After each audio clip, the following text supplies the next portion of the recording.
Sir Scallywag and the Golden Underpants by Giles Andreae and Korky Paul.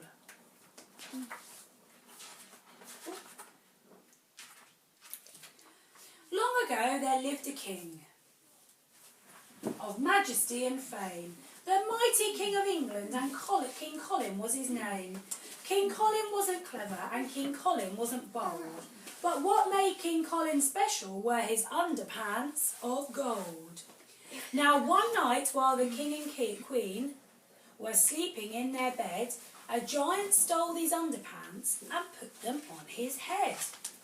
Next morning when King Colin went to put his tunic on, he stared down at the floor and cried, "My underpants! They're gone!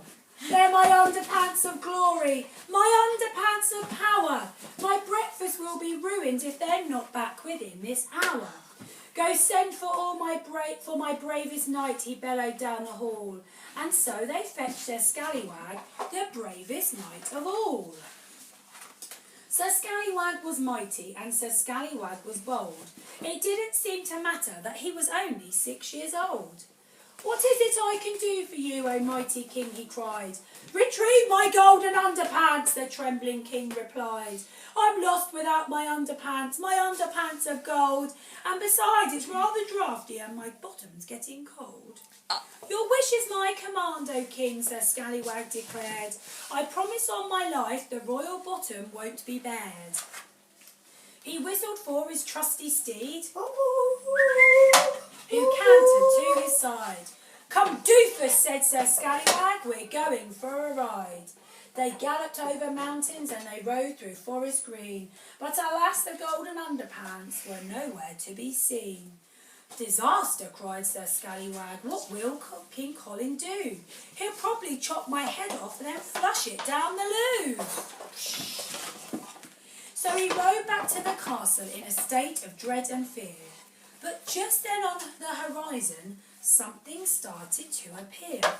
A giant on a jet-black horse came riding brave and bold, and there upon his helmet shone the underpants of gold. "I've come to take this kingdom," the wicked giant said, "and no one can defeat me with these pants upon my head. And when I've beaten every knight, which won't take too much time, I'm going to storm the castle and this land will all be mine." "Oh, will it?" cried Sir Scallywag.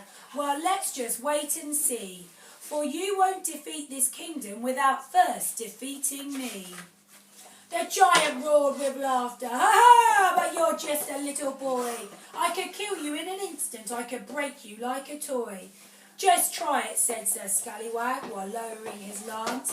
"Let's show him what we're made of. Come on, doofus boy, advance." The giant started galloping and bellowed out with glee, "I'm going to slice you up, young knight, and toast you for my tea." "Oh, crikey, gulped Sir Scallywag, "quick, think, I need a plan. However can I overcome this stinkpot of a man? My lance won't even reach him on that jet-black horse. My lance." He stopped and smiled. "My lance? My lance, of course." Then suddenly, amidst the crowd, there came a creaking sound. Sir Scallywag had thrust his lance tip deep into the ground, and the king and the queen could do was raise their heads and stare as Scallywag was catapulted high into the air. Whee! He soared above the giant. "Now take this, you oaf," he said, and he smashed his armoured bottom hard against the giant's head. The giant tumbled from his horse and off his helmet rolled. He scrabbled through the dirt to grab the underpants of gold.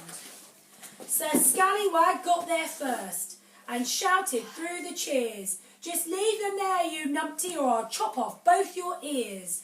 Sir Scallywag then raised the pants to show that he had won. Where's the pants? They glittered and they sparkled in the brilliant evening sun.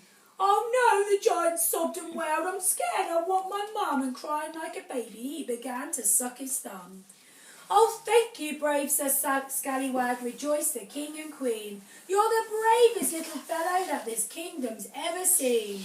No other knight we've ever known has shown such splendid form."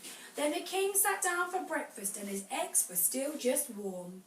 So boys and girls, remember this. Although you may be small, have courage and you too can be the bravest knight of all.